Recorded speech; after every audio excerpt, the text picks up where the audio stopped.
What's up, Envy Babes? It's Princess Thee, and welcome back to my channel. If you are new here, make sure you go ahead and click that subscribe button.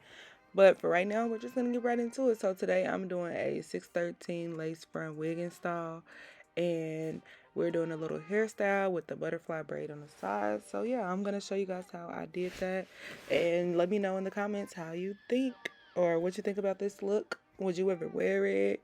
Do you like it? If you don't like it, keep it to yourself. No, I'm just kidding. But either way it goes. So I'm using Misty's lace glue today. Misty is actually from my city, and I just wanted to show support by using her glue. And of course, like always, I'm going to go ahead and apply 3 layers, and I'm going to let it dry completely before I start applying the lace. So I'm going to go ahead and prep my lace. I'm using my NARS concealer, and I always get the one that is closest to my client's skin tone. Of course, whenever you're doing lace, make sure you have different colors of concealer because you never know who's going to come through that door to sit in your chair, and when they get there, you want to make sure you are prepared for whoever is coming to sit down. So yeah, after I apply the makeup, I'm going to go ahead with my shears and cut a jagged line across the top of the lace. And I'm going to cut it as close to the hair as possible. And when you're done, it should look exactly like this. And then I'm just going to go ahead and line it up with my client's hairline. And then I'm going to use the back of my comb, and I'm gonna use my comb and comb it in, and then use the back of my comb to go ahead and press it in. And this just makes sure that the lace, or this just ensures that the lace properly applies, or is properly applied to the glue. Y'all, I don't know why I'm getting tongue tied. I know what I'm talking about. I do this all day. Like, I literally, oh well, I think this is probably like the second or third video I recorded this day. So, yeah, when I upload, y'all gonna be like, oh my God, she wears the same clothes. But no, I have multiple clients a day. I usually take about 6 clients a day. And the girls who let me record them, I go ahead and record them. So I have content that is gonna last me just in case I get to a week where somebody doesn't want to be recorded. You know, everybody don't want to be on camera. But I really appreciate the girlies who do. Duh. But yeah, so I'm just going to go ahead and line that up. Make sure that all the glue is fully covered. And then if there's any pieces of lace that are left over, if it looks right, if it doesn't look right, cutting it off, just go ahead and keep it on there and just glue it down. And with that, you just like apply a little glue to the back of your hand and use the tail end of your comb to, like go ahead and put it in the lace. But in the meantime, in between time, we are going to go ahead and prep this part. And usually whenever I prep a part, I go ahead and I do like a little rough part, and then I go back in with my Got2b spray, or I use foam. It really just depends on whichever one I grab. And then I just go ahead and line it up um, however I want it, and then I go from there. So now I'm just going to go ahead and apply the wig band, and I always have my client help me lay it down so that I can go around to the back and clip the wig in the back. And you see this little piece back here? Usually when I prep the wig and I cut the lace off in the front, I cut it off in the back. But if you forget, and it's given, I keep forgetting, but if you ever forget or you make a mistake, just go ahead and correct it. Don't ever be too prideful to fix your mistakes. Everybody makes mistakes. The mistakes only matter too much if you're not willing to fix them or adapt. So yeah, if you mess up, fix it. Because these people pay a lot of money for their hair. So don't ever get too big headed like you can't fix stuff, or feel like you don't make mistakes, because we all do.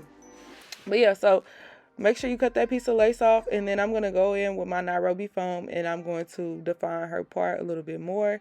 And then I'm going to use the foam to mold her down. And the reason why I do it like this is because using the foam to mold my clients down, it just makes it super flat. Like, y'all see how it was super bulky at first?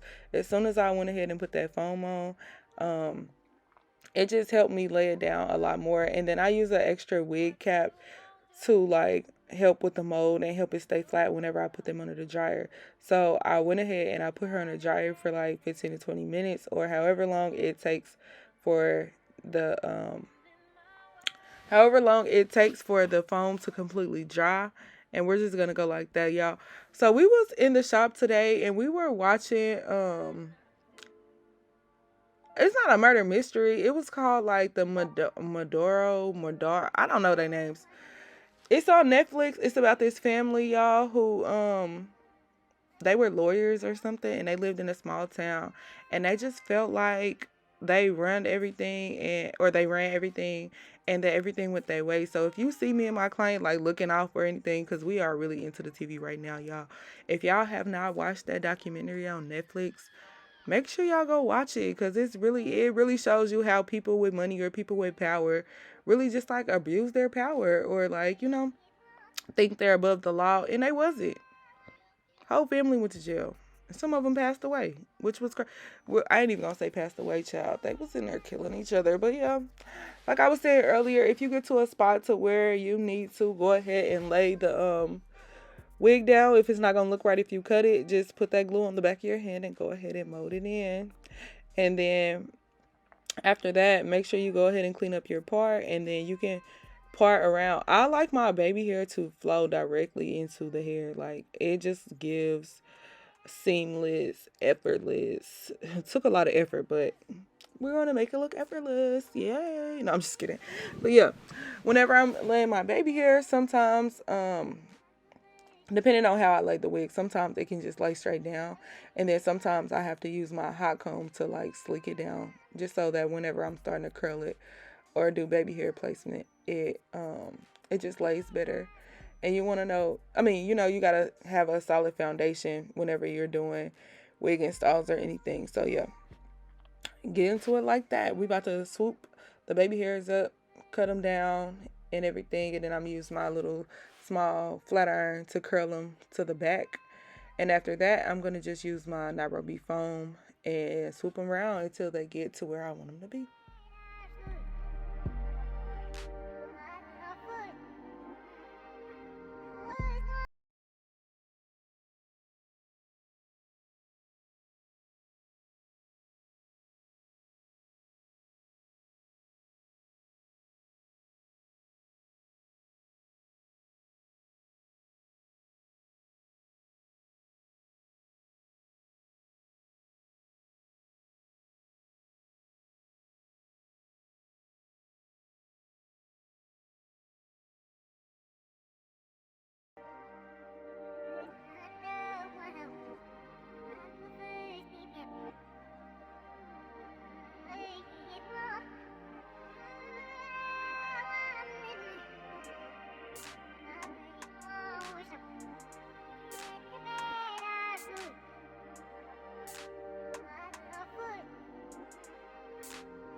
Whenever I'm cutting out the parts from my baby hair, I always cut them at an angle.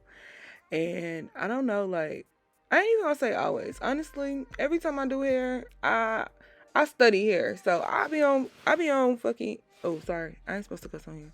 Oops. My bad, y'all.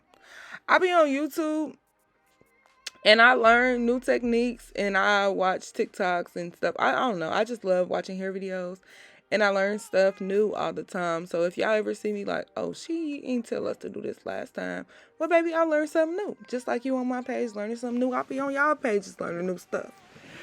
So, but now I'm really into the angled baby hair to where it looks shorter and goes longer. I just feel like this flows effortlessly into the hair, and it doesn't make it look so bulky or thick. So I cut it at an angle, and then I go ahead and I just swoop and swoop and swoop until it's in the area where I like it. And I alternate between using the teeth of my comb and the tail of my comb. Um, the tail kind of really like defines it. The teeth kind of like helps with the swoop. So I'll swoop it around with my comb, and then I'll use the tail of my comb to just define it. And just keep going until you get it to where it looks the way you want it. Or if your client sent you a picture, just keep going until it looks the way they want it. Yeah. And that's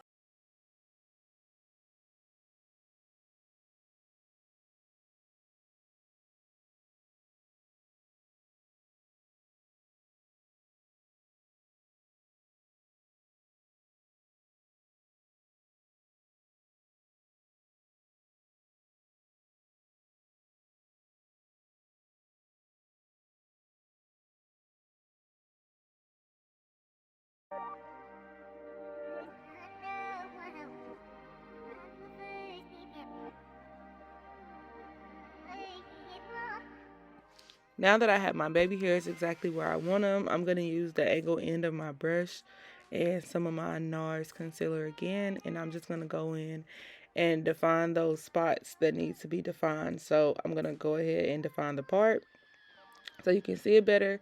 I'm going to hit the edges of her lace, and then I'm going to go in between her baby hair just to define that part too.